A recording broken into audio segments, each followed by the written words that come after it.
ଆଜିଠାରୁ ଆରମ୍ଭ ହେବ +2 ପରୀକ୍ଷା।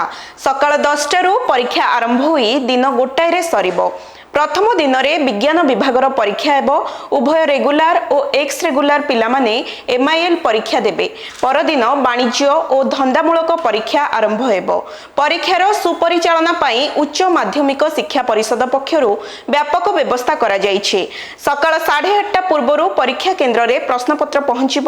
କୌଣସି ପରିସ୍ଥିତିରେ ଯେପରି ପ୍ରଶ୍ନପତ୍ର ଲିକ୍ ବା ବିଶୃଙ୍ଖଳା ସୃଷ୍ଟି ନ ହୁଏ ସେଥିପାଇଁ CHSE ଚୂଡ଼ାନ୍ତ ପ୍ରସ୍ତୁତି କରିଛି।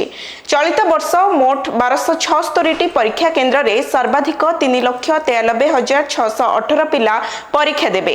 କଳାରେ ସର୍ବାଧିକ 2,47,391 ଜଣ ଫର୍ମ ପୂରଣ କରିଥିବା ବେଳେ ବିଜ୍ଞାନରେ 1,14,980, ବାଣିଜ୍ୟରେ 25,526 ଓ ଧନ୍ଦାମୂଳକ ଶିକ୍ଷାରେ 5,721 ଜଣ ପିଲା ରହିଛନ୍ତି।